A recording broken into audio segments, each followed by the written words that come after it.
Chapter 1. Legislative Teachings. Organization of the Monastery.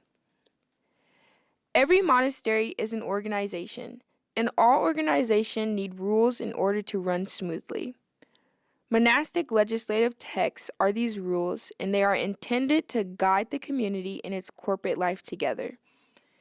In a world where everyone wants to do what is right in his own eyes, see Judges 17:6, legislative texts ensure that everyone's experience is more or less the same. They do not take away one's individuality, but create space for individuals to flourish in community together.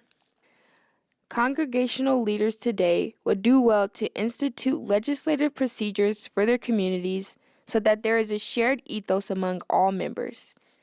This will likely help to keep at bay the marginalization of particular populations within the community, for it creates a more level playing field, if you will. The various kinds of monks. It is clear that there are 4 kinds of monks. First are the Cenobites, that is, those who live in monasteries and serve under a rule and an abbot. Some definitions. Monk.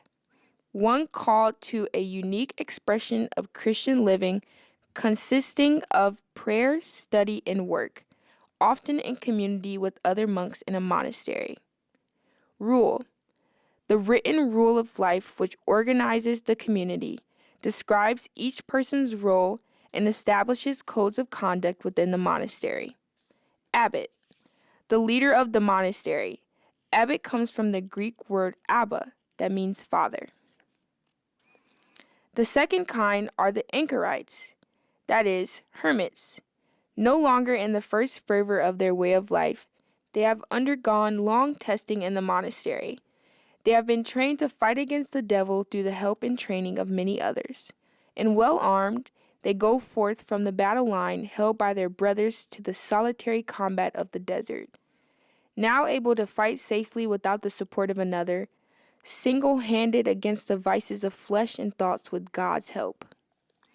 The third and most detestable kind of monks are the Cerebites, who have neither been tried by a rule nor taught by experience like gold in the furnace.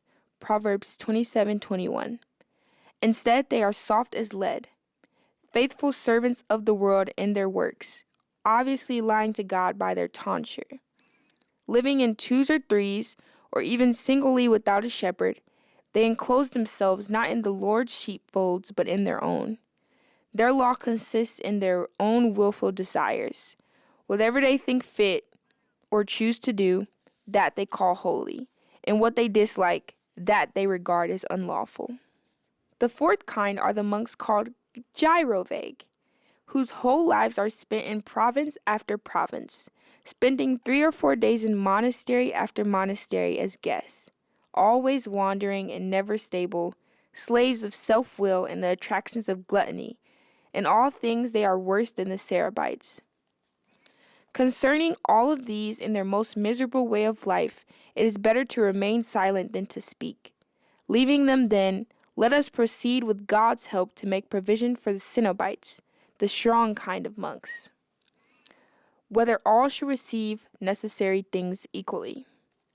As it is written, distribution was made to each one according to his need. Acts 4:35. We do not mean by this that there should be personal favoritism, may it never happen, but rather that infirmities should be taken into consideration. Thus one who requires less should give thanks to God and not be saddened. And one who requires more should be humbled because of his infirmity, not exalted by the mercy shown him, and in this way all the members may be at peace. Above all, the evil of murmuring must not appear for any reason, through any word or sign whatever. If someone is found guilty of this, he is to be subjected to very severe discipline. The sick brothers. Care of the sick must rank before and above everything, so that they may truly be served as Christ himself. For he said, I was sick and you visited me. Matthew 25:36. And whatever you did for one of these who are least, you did for me. Matthew 25:40. 40. But the sick are themselves to consider that they are served out of honor for God, and they are not to sadden their brothers who serve them with superfluous demands. Yet they are to be patiently borne with, because from such as these a more abundant reward is acquired. The abbot shall therefore exercise the greatest care that they not suffer any neglect. These brothers who are sick are to be assigned a separate room and a God-fearing attendant who is also diligent and solicitous. Baths may be offered the sick whenever this is helpful, but those who are healthy, especially the young, are to be allowed this less frequently. Additionally, the sick who are very weak may be allowed to eat meat to recover their strength, but when they are better, all are to abstain from meat as usual. Moreover, the abbot is to maintain the greatest care that the sick are not neglected by the cellars or attendants, for he is responsible for whatever is lacking in his disciples. Cellarer, the monk who watches over the monastery's belongings. Daily manual labor. Idleness is the enemy of the soul, and therefore the brothers should be occupied at certain times in manual labor and at certain other hours in sacred reading. We therefore believe that the times for each may be ordered thus: from Easter, i.e. in the spring, to the 1st of October, on coming out after prime, they are to labor at whatever is necessary from the 1st until about the 4th hour. From the 4th hour until about the time they say sext, they are to devote themselves to reading. After sext, upon arising from table, they are to rest on their beds in complete silence, or if anyone wishes to read to himself, he may read, but without disturbing the others. And known is to be performed rather early at the middle of the 8th hour. Then they are again to work at whatever needs to be done until vespers. If, however, local necessity or poverty require that they themselves are occupied with gathering the harvest, they should not be saddened, for they are then truly monks when they live by the labor of their hands, as did our fathers and the apostles. But everything is to be done with proper measure on account of the faint-hearted. From the 1st of October until the beginning of Lent, they are to devote themselves to reading until the end of the 2nd hour. At the 2nd hour, terce is to be said, and until noon, all are to labor at their appointed work. But at the first signal for the hour of noon, all are to cease from their work and prepare for the sounding of the 2nd signal. After the meal, they are to devote themselves to their reading or to the Psalms. In the days of Lent, however, from morning until the end of the 3rd hour, they should devote themselves to their reading, and afterwards work until the end of the 10th hour at their assigned task. In these days of Lent, each is to receive a book from the library, to be completely read straight through. These books are to be given out at the beginning of Lent. Above all, 1 or 2 seniors should be deputed to make the rounds of monastery at the hours when the brothers are devoted to reading. And they are to see that there is not found any brother giving in to acedia, who devotes himself to idleness or idle storytelling, and does not apply himself to his reading. He is thus not only useless to himself, but a distraction to others. If one is found, may it not happen, he is to be corrected once and then a 2nd time. And if he does not amend, he is to be subjected to the chastisement of the rule, in such a way as to inspire fear in the rest. And no brother may associate with another brother at inappropriate hours. On Sunday, all are to devote themselves to reading except those assigned various duties. But if anyone is so negligent and lazy as to be unwilling or unable to meditate or read, he is to be given work to do so that he is not idle. Brothers who are sick or weak are to be assigned such work or crafts that they will not be idle, and yet will not be oppressed by heavy labor and so driven away. Such infirmities are to be taken into consideration by the abbot. Rank in the community. They are to keep their rank in the monastery which the time of their entry and the merit of their lives determines. or as the abbot constitutes. For the abbot is not to disturb the flock committed to him, nor, acting as if his power were unlimited, establish anything unjustly. Instead, he is always to ponder that for all his judgments and deeds, he will have to give an account to God. Luke 16:2. It is therefore in that order which he has constituted, or which the brothers already have in relation to each other, that they are to approach for the kiss of peace and communion, intone psalms, and stand in choir. And in absolutely every place, age is not to decide the order or to be prejudicial to it. For Samuel and Daniel were children when they judged the elders. 1 Samuel 3, Daniel 13, 44 through 62. Therefore, with the exception of those whom, as we have said, the abbot, after taking advice, promotes or demotes for certain reasons, all the rest are to have the order of their entry. Thus, for example, one who enters the monastery at the second hour of the day must know that he is a junior to one who came at the first hour, whatever his age or dignity. But children are to be kept under discipline in all matters and by everyone. The juniors, therefore, are to honor their elders, and the elders love the younger. In calling each other by name, no one is to address the other by his simple name. Rather, the elders are to call the juniors brother, and the younger call their elders nonus, which means reverend father. But the abbot, since he is believed to represent Christ, is to be called Lord and Abbot, not for his own sake, but out of honor and love for Christ. Let him ponder this and behave in such a way as to be worthy of such honor.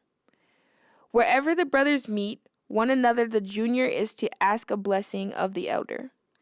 And when a superior passes by, the subject is to rise and give him a place to sit. Nor should the junior presume to sit unless his senior bids him. Let it be as it is written, outdo one another in showing honor. Romans 12:10. Small children and adolescents in the oratory or at table are to keep with discipline to their proper ranks. But outside or wherever else they may be, they are to receive care and discipline until they reach the age of reason. Places of honor. Question. When the time requires it, what should we observe concerning places of seating and reclining?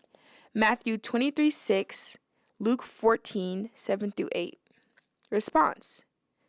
Since we have a charge from the Lord who directs us to humility in all things, in which he even declares that when we take our seat at a dinner, we should seek the lowest place and not occupy a higher place. Luke 14:8 through 10. We ought to realize that when we who have the same purpose and goal all come together, especially if we are giving proof of our humility among the many or the great, it is fitting that each desire to take in advance the lower place, according to the Lord's command. But on the other hand, if the matter comes into contention over this, and one tries to displace the other, even if from a lower place, it is most unacceptable.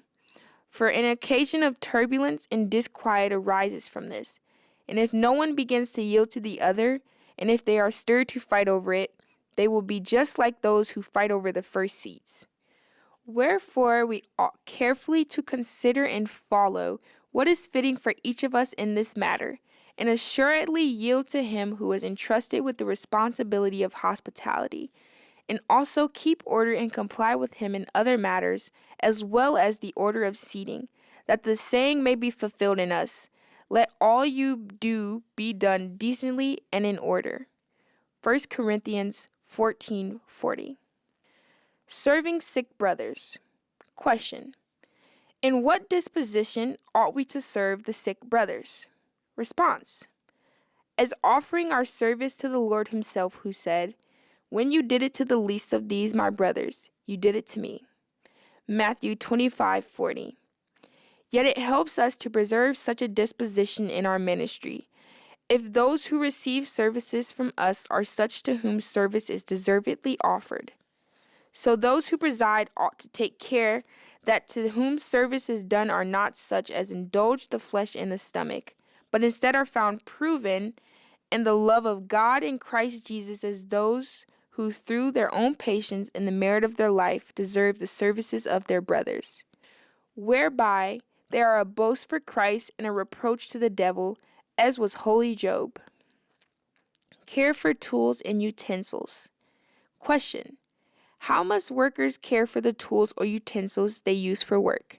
Response: first, they must use them as God's instruments, that is, as consecrated to God. Second, as being unable without them to obtain the benefits of their own devotion and zeal.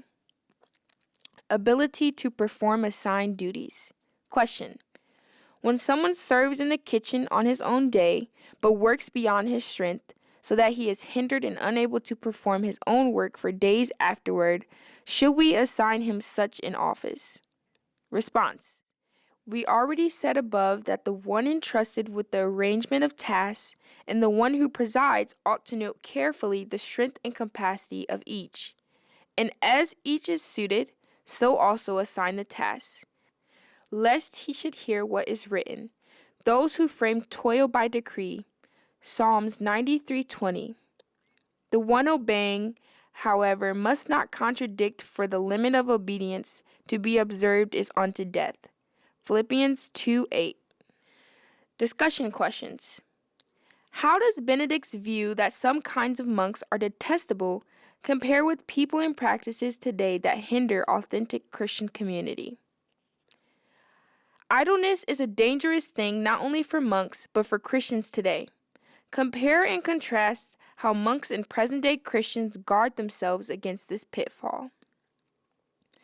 In North America's me-first society, can everyone be equal? How does the monastic practice of keeping rank within the monastery guard our hearts from the spirit of our age? In our throwaway, consumeristic culture, how could we recover a greater care for tools as God's instruments? What can we learn from the disciplined schedule and the seasonal rhythms of monks? How could we apply these practices to our 21st century lives?